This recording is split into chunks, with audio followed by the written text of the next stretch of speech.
been down most of this road already? Yeah. Okay. Let's go down this way.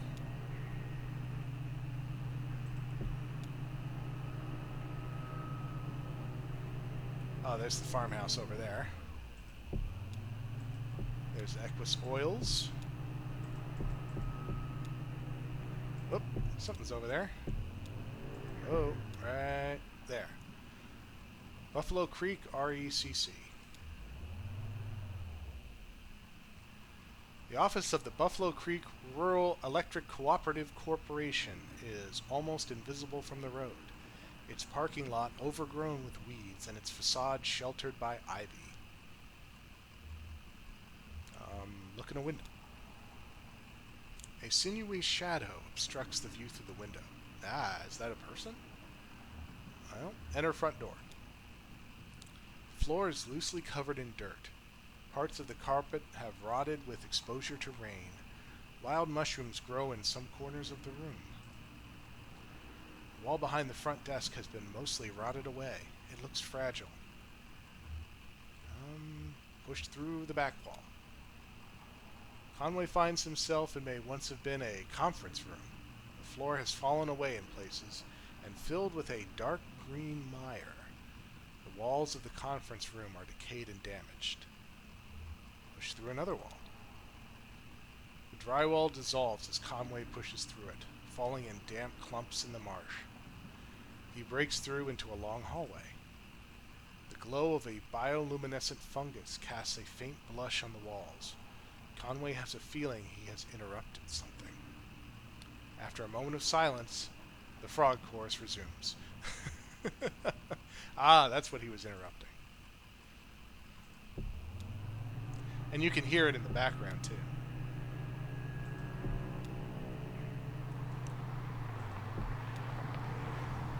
Okay, that's back on the interstate. I have a feeling most of what we might be interested in seeing is not on the interstate. There's a diner over there, so we'll come back to that. Yeah, I can't go any further south. Let's go around this way. Diner. The diner doesn't appear to have a name. A vinyl banner slung above the door simply reads 24 hours. It only has one window, behind which the blinds are tightly closed. Try the door. The door swings open easily. A bell rings nearby. The interior of the diner is pitch black. Wait a moment to adjust to the darkness. A bit of errant light from a nearby highway creeps through the open door, and gradually Conway is able to make out a few figures inside. Two old men in trucker hats sit on a corner booth, with a checkers board set on the table between them. A young woman standing behind the counter in an apron must be a waitress. The cook stares blankly from the kitchen. The door slams shut and the room is dark again. Well, that's eerie. Everyone's just standing or sitting around in the dark. But we'll play along. Sit down at the counter. He hits his knee on something hard and metallic, winces quietly, and then carefully finds his way to a stool. He places his hand on the counter. Another hand, a young woman's, rests itself on his. She guides his fingers to a laminated menu. Conway closes his eyes, opens them, maybe closes them again. Impossible to differentiate.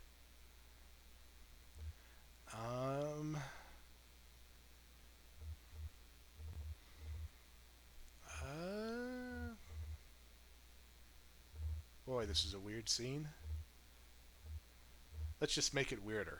Ask her about the basketball game. The Wildcats are struggling, but today's was an important game. They could have rallied. Perhaps the waitress heard the game from the kitchen. Or maybe she's a fan herself. Conway clears his throat. He feels a warm hand against his cheek and freezes, her fingers running across the stubble of his chin. He feels like apologizing. She leans forward, and so does he. And that's the end of the scene. You see what I kind of see by this? I mean, this is, for me, this is what kind of reminds me of like David Lynch's stuff. There's a lot of things where you're just like, what does that mean? Another outpost of the electric company at Barren River. The exterior of the Barren River Rural Electric Cooperative Corporation is a dingy beige, sprinkled with fading graffiti. The front door hangs open from a broken hinge. The windows are dark. Look at a window. The windows are too dirty to see anything inside but a few dim shapes. Furniture, maybe, or livestock. Conway steps through the front door. The room feels empty with no furniture other than the built-in front desk, host to a disconnected telephone and a few empty beer cans. Meandering lines of color have been spray painted along the walls. Behind the desk, a hallway leads into darkness. Pick up the telephone. Conway lifts the telephone receiver to his ear. There's no dial tone. The phone is disconnected. Well, I guess we could have guessed that, but we can listen closer.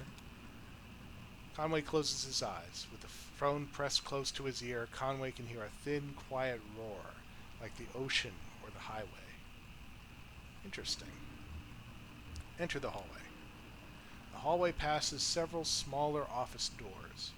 It quickly disappears into darkness. Something is glowing in the distance, barely.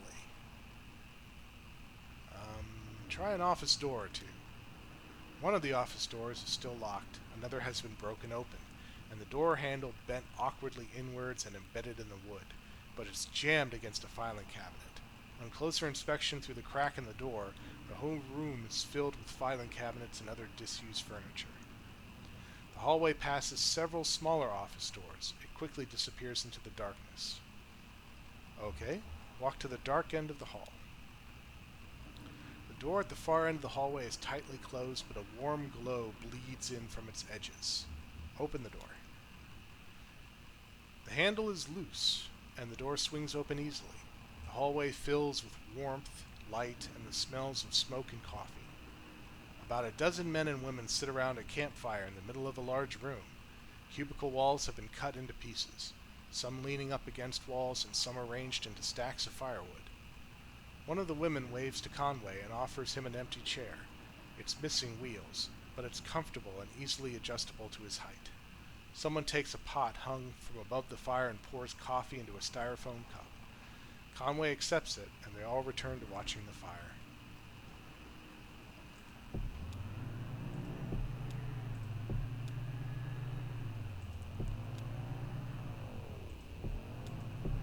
Can't go down any of these paths. Anything way out here? Nope.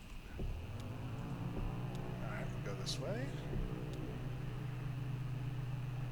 I think we've almost completed a full circuit here.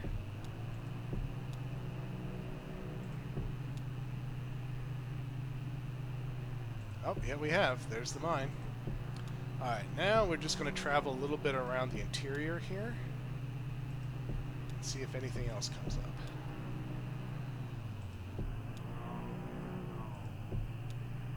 Oop, what do we got here? Dragonflies. The truck jerks towards the shoulder, nearly run off the road by a swarm of dragonflies. Their wings beat briefly in the headlights and disappear into the night.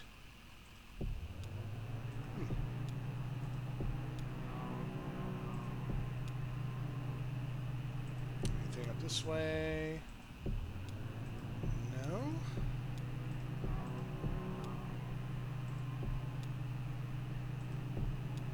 The game is generally generous about these special points. You don't necessarily have to be, as we've seen before, on the exact road if you come near enough to them. So I think we've seen most of what we can at this point.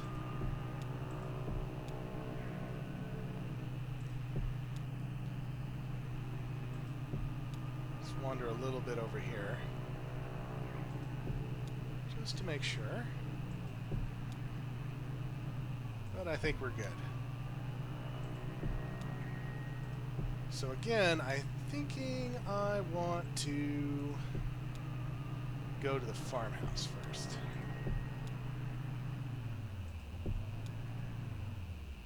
that was one of our options. Hello, folks. Another cut here. This is because I had forgotten that if you go to the farmhouse, as opposed to the bait shop first, that actually takes you to the next act automatically. You don't get the choice to end the act on your own. In other words, once you go there and you go up to the farmhouse, that's it.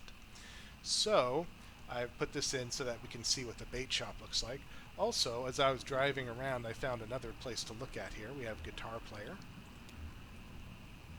A young man in gray stained clothes sits by the side of the road. He is playing a worn guitar. To his left is a blue mug, and to his right a weathered dog. Hey, he has a dog too. Pet the dog. The dog closes its eyes and pretends to be asleep.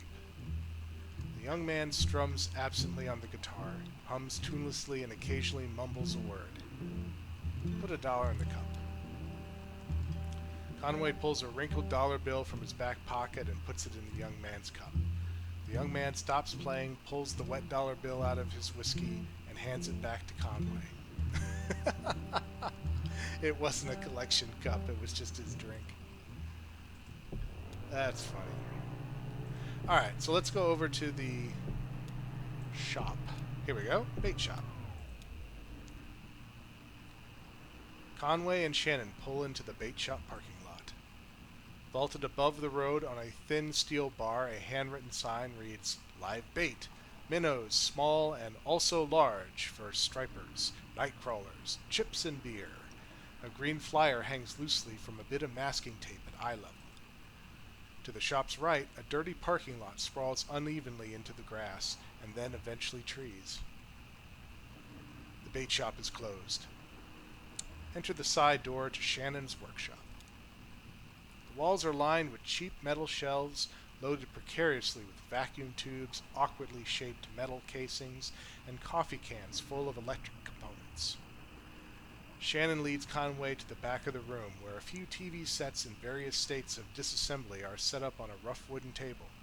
She flips the switch on the power strip that they're all plugged into, and the TV sets tremble to life.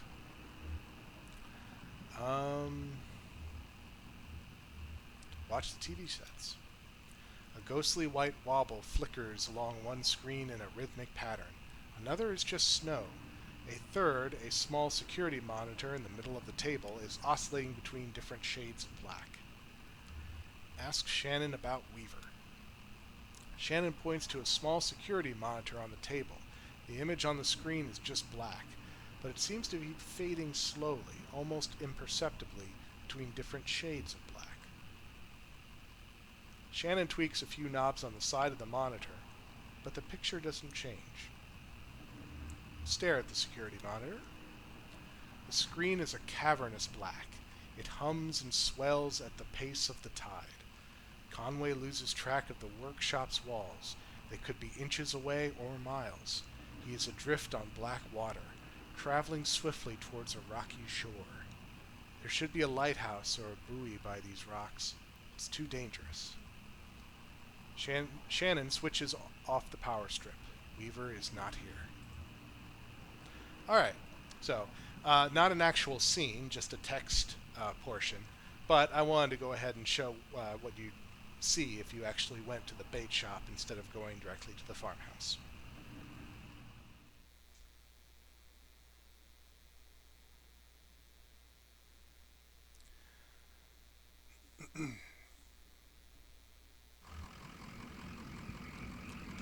So we're back at the farmhouse, but now we have Sharon with us.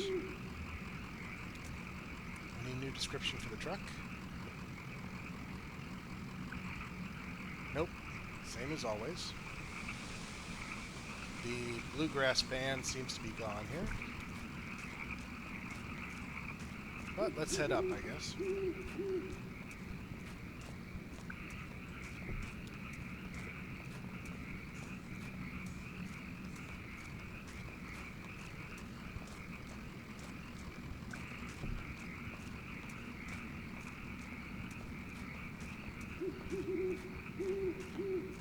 Near enough for the house to come into view there.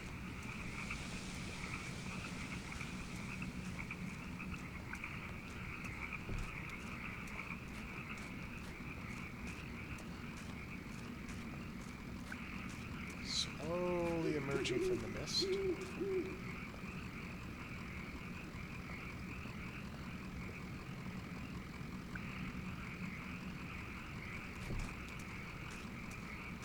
Oh, now Sharon is helping him.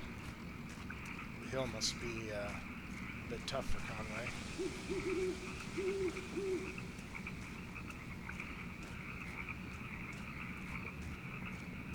Then we have the graveyard.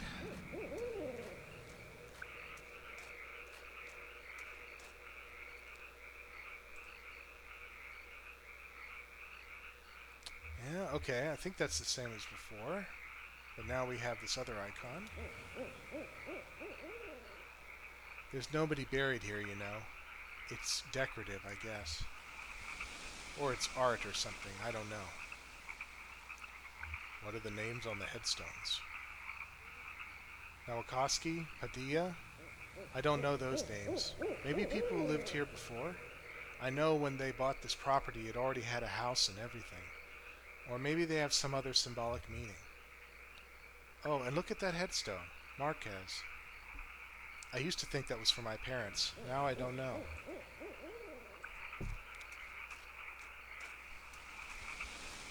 Yeah, so I guess that double person icon just means have whoever's with Conway comment about something.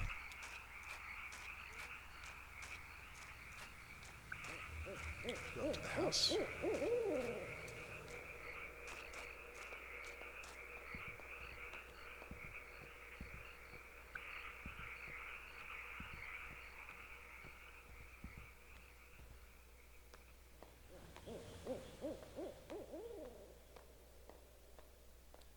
You can talk to Shannon. So, this is where she was? Yeah, makes sense. This was where Weaver and her parents lived. They took out a bunch of loans, you know, and had this place built. Do you have any debts? I owe some people some apologies. Well, you're lucky that's all you owe. My parents were like that, until the company store found a way to get to them. For my dad it was tokens to run the fans and air purifiers, and for my mom it was canaries. Two solutions to the same problem, but they sure sounded different. Weaver had debt too, a lot of it, all tuition. She said she was a mathematician or something. Yeah, she studied some esoteric stuff about something about using math to translate between Spanish and English. I think eventually Weaver put those math skills to work on all the red numbers in the family checkbook, and got a clear sense of just how hopeless their situation was. So she left. I guess she just drove away in the middle of the night. They woke up in the morning and the car was gone. Never came back. Until tonight. Someone else told me to come here and talk to her. Huh? Okay. I guess we two aren't the only ones she's been talking to. Oh, that's not something you see every day, that old TV right there. Well, that is a damned antique for you. I had a model like that in the shop once, but I had to sell it off to make rent. Most painful decision I ever made. Say, do you mind if I open it up? Looks like the dials are all corroded, and the screen is leaking light a bit. Come on. I bet Lisette would never forgive you for letting a specimen like that fall into disrepair. Okay. Can we fix the TV?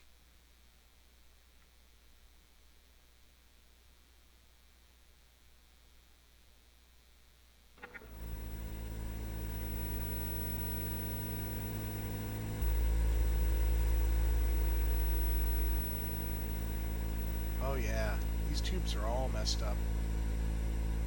Look like they've been in a swamp or a cave or something. There's moss growing on this one. That's okay. I have a few spares in my bag here. Here, I pulled this one out of an old computer monitor. It just needs to be recalibrated a bit. Okay, that should be seeing something right now. Are you seeing anything?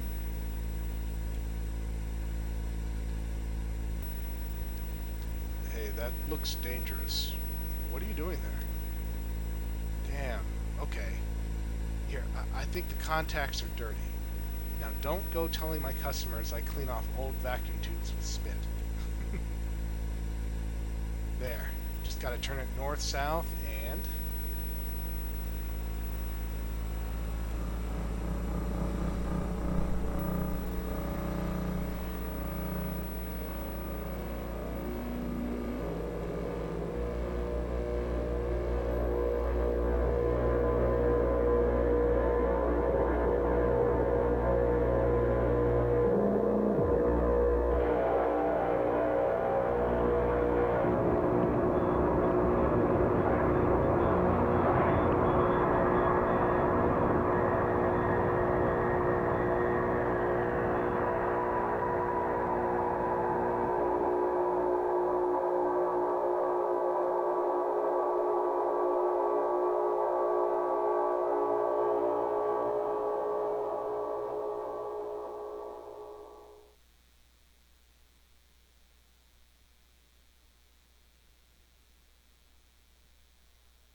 Attention, Lula Chamberlain, regarding your application.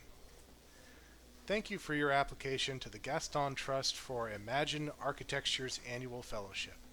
We received a record number of applications this year, over 100 in total, and regrettably we can award only one fellowship position per year. As you know, our review process includes a multi-phase blind committee analysis of portfolio submissions, as well as careful review by a panel of subject matter experts on each applicant's notability and relevance in the field. We must be extremely selective in our process so as to maintain the standards we have established over our 35 years in operation. Our panel did not select your application. We encourage you to consider reapplying next year. Many young artists and architects reapply for a few successive years before being accepted. Sincerely, Dr. Carr Stone Norden, Architect, Gaston Trust for Imagined Architecture. Below the printed text is a hastily handwritten note. Sorry for the condescending form letter. Love your work. Unfortunately, I just do the mail here. Your obedient servant, Robert. Let's see, what does Lula do? We'll say she folds it up and puts it in her handbag.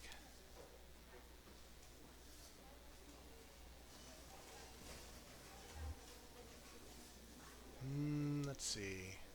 What is she going to do next?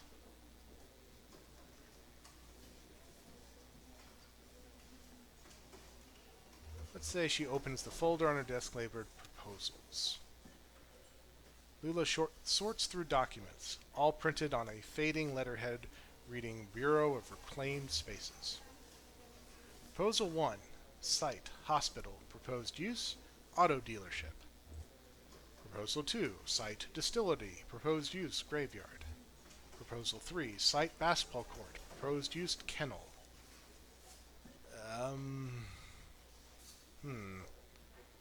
Some of these sound suspect. Why not? Start with 2. Distillery still active, but scaling down operation to less than half of site. Distillery built on top of graveyard originally. Hybrid distillery graveyard could share resources. Chapel, once repurposed into bottling facility, could be repurposed into chapel. Wouldn't that be repurposed? Or unrepurposed? I don't know.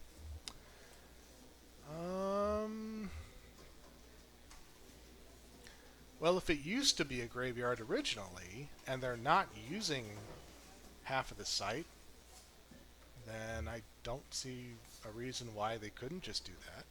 We'll say endorsed.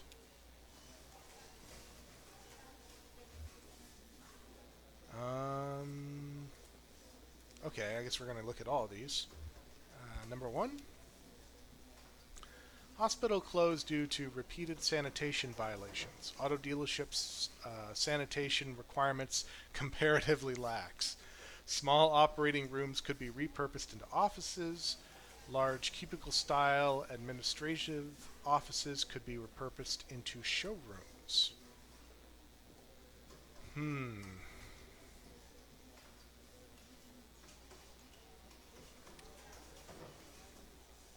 I don't know. I'm not sure if that's necessarily going to really help whatever community belongs to. We'll say oppose just to kind of change things up. Rick clears his throat. Busy? How are you, Rick? I shouldn't complain. So, did you get my note?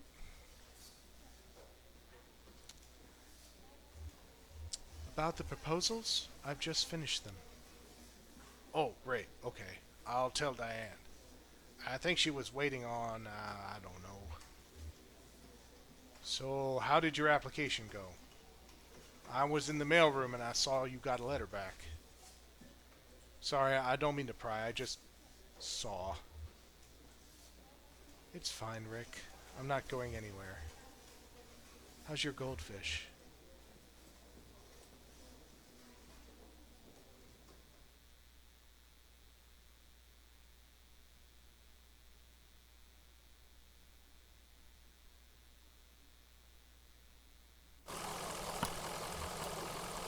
Alright, so that's our little prologue into Act 2.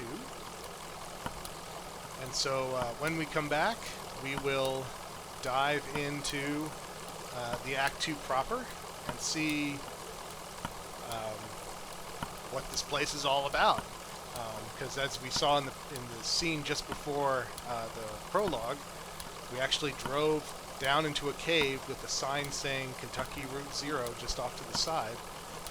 So I'm guessing we're underground, and yet here's this whole building here having to do with reclaimed spaces. So time to figure out what that's all about in the next video. So, until next time, fellow adventurers, take care.